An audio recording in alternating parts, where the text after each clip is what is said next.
Unit number 10 student, ये हमारे पास review exercise होती हैं, थ्योरम एक्सरसाइज है। इनके जस्ट रिव्यू एक्सरसाइज, डेफिनेशंस और एमसीक्यूज करने हैं। ऑलमोस्ट 9 चैप्टर नंबर 9 से लेकर चैप्टर नंबर 17 तक हमने एक एक दो दो एक्सरसाइजेज या रिव्यू एक्सरसाइजेज यही हमने अटैम्प्ट करनी है। ये शॉर्ट क्वेश्चंस के लिहाज से है हमारे पास। और ये जो आपको साइन नज़र आ रहा है that is called the congruent, जिसका मतलब इक्वल होता है।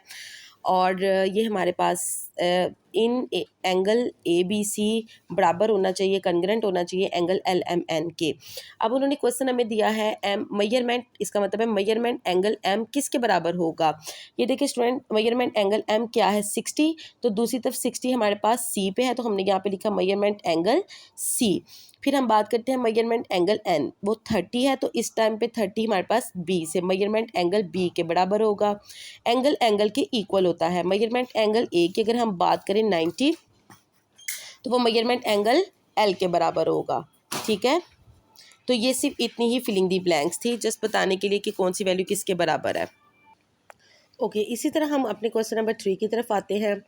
और मेन हमारा क्वेश्चन ये है, इसमें भी स्टूडेंट उसने कहा है if angle A B C congruent हो एंगल एल एम एन के, find the unknown value of the X. जो अननोन होती है वो हमारे वेरिएबल, जिनकी वैल्यू कही जाती है, जो वेरिएबल्स होते हैं वो हमने फाइंड करना होता है। अब इसमें से हमने एक्स फाइंड करना है। अब स्टूडेंट आप देख सकते हैं कि हमारे पास एंगल 40 भी मौजूद है, एंगल 60, 80, इसमें तीनों मौजूद हैं।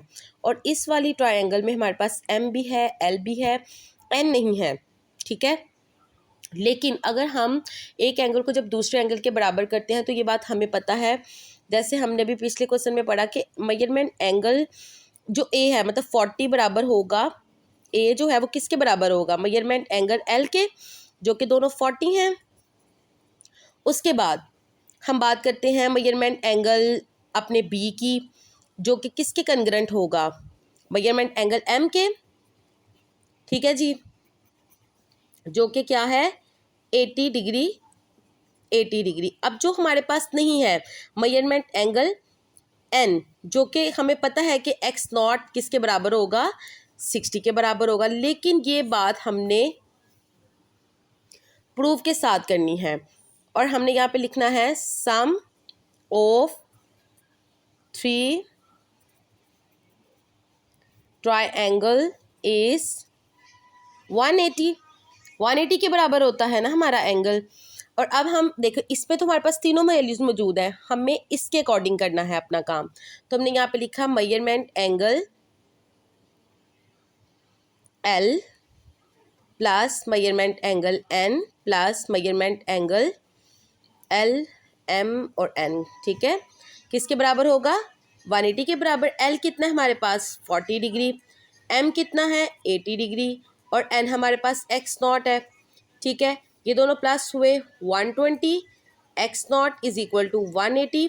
हमें एक्स नॉट चाहिए तो 180 माइनस हो गया, 180 में से माइनस कर दिया 120, डिग्री ज़रूर डालिएगा, और एक्स नॉट हमारे पास आ गया 60। तो ये देखिए स्टूडेंट, हमें अंदाज़ा तो हो रहा था कि जो एक्स नॉट है वो 60 है, लेकिन इसको हमने प्रूव भी करना था। और इसके स्टार्ट में आपने लिखना है इन गिवन कंडीशन। ओके, कि गिवन कंडीशन में हमारे पास ये सवाल है। पहले आपने, चाहे आप ये चीज़ें ना बताएं कि आपको ये मतलब ये जो एंगल्स हमारे पास ऑलरेडी, आप अपना सवाल यहाँ से भी स्टार्ट कर सकते हैं। ठीक है, तो ये चीज़ें मतलब पहले ही प्रूव हो चुकी हुई हैं, ये एंगल्स पहले ही हमारे पास मौजूद थे। जो एंगल नहीं था आप उसके अकॉर्डिंग कर लीजिएगा। इसमें ये देखिए X naught is equal to 60 है, मतलब हम बात कर सकते हैं कि मेजरमेंट एन जो है इज इक्वल किसके है, मेजरमेंट सी के, जो कि 60 है।